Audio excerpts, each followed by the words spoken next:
So welcome to MeetMobility on the 17th of February 2010, live from the Intel booth in Hall 7 at Mobile World Congress in Barcelona. MeetMobility is a network of mobile computing blogs and websites that get together every 2 weeks to do podcasts, to discuss netbooks, mobile computing, MIDs, mobile technology, software and everything related to that. My name's Steve Payne, I'm from umpcportal.com, and we've got a big lineup today. So I'm going to try and remember all these names. Well, let's start from the left. We've got Monty Metzger here. Hi, Monty. Hi. Monty is from Ahead of Time, and you're responsible for the MoCom 2020 think tank. Is that right? That's right. Give us 30 seconds on that. Yeah, we created a think tank, an open think tank, as a crowdsourced research project to create a vision for the next 10 years of mobile media. And we actually launched it last year at the Mobile World Congress, and since then we have published a video which you'll find on YouTube, for example, with when you're looking for MoCom 2020, as well as a book and a community, and I'm now just in talks about a next stage to update the vision and to get probably new topics in. Great. Well, we'll bring you in a bit later in the podcast because that sounds interesting. That's going to fit in with one of the topics I've got down here. Then we have Hubert Nguyen from the fantastic UberGizmo website, which is all about Uber. UberGizmo is about sharing the gadget love. Right. So everything that we do, the end goal is to share the gadget love. And we blog daily on consumer electronics, and that includes netbooks and phones and things like that. Great. So I'm going to be asking you what your top thoughts about MWC products are this year. And before I introduce Sasha, who everyone knows anyway, is Matthias Shakovsky, did I get that right? I've been practicing that 5 times already. Very well done. And tell us what you're doing and where you're from. I'm from VentureBeat. I do my mobile stuff, and I organize a conference called MobileBeat in San Francisco. And I've got my own little startup called Agora 9, where we help developers we help large organizations like carriers, device makers with developers. Right, so before we get into it, big thank you to Intel for putting us up here on the, or putting up with us here on the stand. And for the drinks.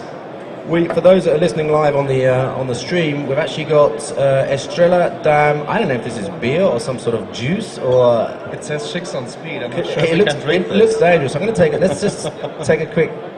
Let's give it a try. Cheers, guys. Good to see you here. Podcast 43. Oh, that's good. It's definitely a beer. All right, let's get right into it. I want to talk about some hardware that we've seen around, and bear in mind that MeetMobility, we deal with mobile computing rather than voice type stuff. We talk about the space between 4 and 10 inches, which is actually becoming quite an interesting area recently with the talk of the iPad. So we're actually going to talk about the Dell Mini 5, and I want to pick that one up first, and that was at the PepCom event on Monday evening. Who saw that? Have you seen the Dell Mini 5, Monty? Hubert, have you seen the Dell Mini 5? All right, because I just want to know where to direct the questions first. Sasha, give us a quick rundown on the Dell Mini 5, because that's an interesting one. Dell Mini 5 was a kind of rumor for a couple of weeks and months, right? That Dell is working on a MID or tablet. It's actually a 5-inch system, right? Yep. I guess that's why it's called Dell Mini 5. So it's running on a Snapdragon 1 gigahertz platform, and it reminded me a little bit of the Arcos 5 that is already around for quite a while. But in terms of build quality, in terms of GUI, I think it's way advanced from what we saw from Arcos so far. Yeah, where the Arcos 5 is more of a home-based device, a Wi-Fi device, the Dell Mini 5 introduces the 3G to it, so it makes it mobile. So it also has the full Google app suite on it, so everything from Google is on there in terms of Android Marketplace. So this is kind of nice, interesting device that fits into the sort of PMP market, high-end web browsing, audio, that sort of stuff, and it's got a 5 megapixel camera as well. Oh yeah, well actually it has 2 cameras. So there's a camera on the back and a camera on the front, so you can even do video conferencing with it. Yeah, and the other interesting thing we got out of Dell from that was that they are going to make a family of these devices.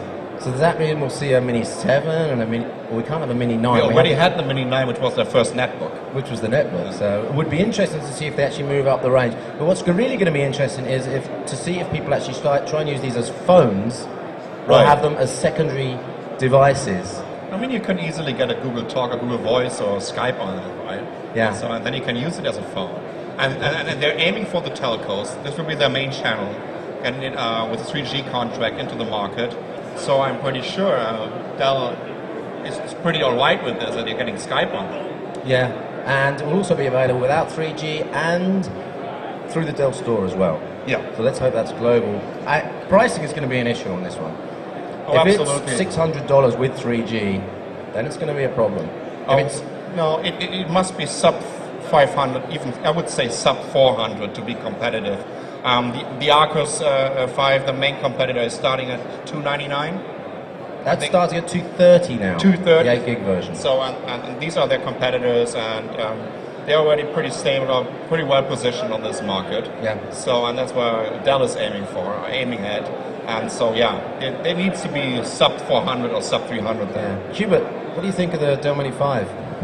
Well, I've seen it from far away, but I think that that market is going to be competitive pretty quickly, and I would be very surprised if a lot of people actually use it as a phone. I mean, some people like the two of you will do it, but I don't think that it will be a mainstream phone. It's an interesting device. Yeah, so that's two devices we've had in that tweener segment now between 5 and 10 inch devices that people say is really not going to happen. Apple and Dell, two big companies. So hopefully this is going to stir up the whole market there in between 4 and 10 inches, and we'll see a lot more stuff in 2010. Well, what I'd like to see is the usage model. So with Apple, it's pretty clear what people can or cannot do with it. For the PC guys, it's a little less clear how people are going to use the tablets. So I'd like to see that, and then we'll see how it will sell. That's right, and I think pricing will play a big part there. When the price, as the pricing comes down, the amount of justification needed personally is much less. And when you reach $299, you really need very little at all to go and buy a secondary device, especially when you're buying navigation devices at $300, $200, ebook readers at $500, and those sort of things as well. So it becomes a gadget that you can buy if the price comes down. It's like the Nintendo Wii. You know, it's so cheap you don't know why you buy it, but you buy it anyway. Yeah, I bought my Xbox with a sprig of parsley in a supermarket in England Christmas last year. Parsley, Xbox. That's how you buy these devices when they get so cheap. The other device I want to talk about is the Compaq AirLife 100, which is the Android-based smart book. We've seen Can we say that? There are no lawyers from this German It's company. two separate over words, here. smart space book. And so there are a couple of Android netbooks out there, but this is actually one of the first we've seen that's been really well developed in terms of software. They've actually taken Android and made it usable in this sort of netbook scenario. Sorry, Sasha, what's your opinion on that? Because you're really focused on netbooks. Yeah. Do you think that's going to have an impact on the netbook market? Well, it's a matter of the price. I think it's a very appealing device, and we saw it already in a very early stage during CES. So basically what they did, taking the case or enclosure of one of their most successful netbooks, the HP Mini 100, making it a little bit slimmer. It's running on Snapdragon again from Qualcomm, and it offers you some 12 hours of battery life. And I'm pretty sure it's not only about 12 hours of battery life without connectivity. So we can even see 12 hours of battery life with 3G on these devices. The question is where HP and Compaq are going to position this device, because netbooks already with Intel Atom Pine Trail are starting at $249 or $259. So this niche market for smart books and for Qualcomm, it's getting very, very, very narrow in terms of pricing. In terms of pricing, yeah. And you also have to keep in mind that one of the main operating system on netbooks is Windows right now. People are using these devices as a content producing device, and they're familiar with the operating system.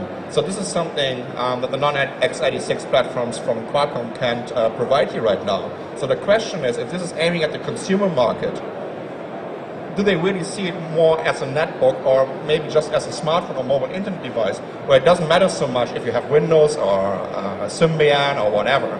But for netbooks, it's still very crucial that they're getting the same experience they know from all the other platforms. So if they can sell it for, let's say, under $200, it will be a success. I'm pretty sure about this. But I still think together with 3G and without any contract, they can go up to 250 or even 299.